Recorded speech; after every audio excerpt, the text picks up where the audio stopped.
বঙ্গোপসাগরে সৃষ্ট গভীর নিম্নচাপটি আজ রাতেই ঘূর্ণিঝড়ে পরিণত হবে বলে পূর্বাভাস দিয়েছে আবহাওয়া অফিস। গভীর নিম্নচাপটি ঘূর্ণিঝড়ে পরিণত হলে নাম হবে রেমাল। এদিকে রাতেই উপকূলীয় এলাকায় আসতে পারে 10 নম্বর মহাবিপদ সংকেত।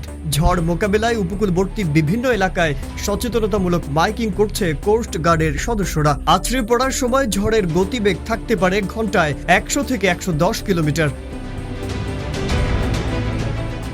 গভীর রাতে ঘূর্ণিঝড় আছড়ে পড়ার সম্ভাবনা রয়েছে বাংলাদেশ এবং পশ্চিমবঙ্গের উপকূলে। গেল 6 ঘন্টায় 15 কিলোমিটার বেগে উত্তর এবং উত্তর পূর্ব দিকে এগিয়েছে ঘূর্ণিঝড় রেমাল। নিম্নচাপটি আরও কিছুটা অগ্রসর হয়ে পায়রা সমুদ্র বন্দর থেকে 490 কিলোমিটার দক্ষিণে অবস্থান করছে বলে জানিয়েছে আবহাওয়া অধিদপ্তর। শনিবার বিশেষ বিজ্ঞপ্তিতে একথা জানানো হয়।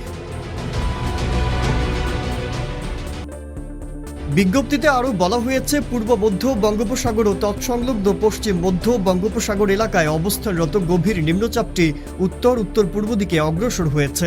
আজ সকাল 9টায় চট্টগ্রাম সমুদ্র বন্দর থেকে 565 কিলোমিটার দক্ষিণ পশ্চিমে, কক্সবাজার সমুদ্র বন্দর থেকে 495 কিলোমিটার দক্ষিণ পশ্চিমে, মংলা সমুদ্র বন্দর থেকে 540 কিলোমিটার দক্ষিণে এবং পায়রা সমুদ্র বন্দর থেকে 490 কিলোমিটার দক্ষিণে অবস্থান করছিল। গভীর নিম্নচাপ কেন্দ্রের 48 কিলোমিটারের মধ্যে বাতাসের একটানা সর্বোচ্চ গতিবেগ ঘন্টায় 50 কিলোমিটার, যা দমকা অথবা ঝড়ো হাওয়ার আকারে 60 কিলোমিটার পর্যন্ত বৃদ্ধি পাচ্ছে।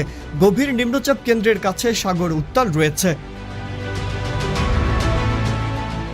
এদিকে চট্টগ্রাম, কক্সবাজার, মংলা ও পায়রা সমুদ্র বন্দরগুলোকে 1 নম্বর দূরবর্তী সতর্ক সংকেত দেখিয়ে যেতে বলা হয়েছে। উত্তর বঙ্গোপসাগর ও গভীর সাগরে অবস্থানরত মাছ ধরার নৌকা ও ট্রলারগুলোকে পরবর্তী নির্দেশ না দেওয়া পর্যন্ত উপকূলের কাছাকাছি থেকে সাবধানে চলাচল করতে বলা হয়েছে। সেই সঙ্গে তাদের গভীর সাগরে যেতে নিষেধ করা হয়েছে। এর আগে 2009 সালের 25 মে বাংলাদেশে আঘাত হেনেছিল ঘূর্ণিঝড় আইলা। এতে করে লণ্ডভণ্ড হয়ে পড়ে উপকূলবর্তী এলাকা। ওই সময়ে ব্যাপক ক্ষয়ক্ষতি হয়েছে উপকূলীয় এলাকায়। 2009 সালের 25 মে সুন্দরবনে আঘাত করেছিল ঘূর্ণিঝড় আইলা।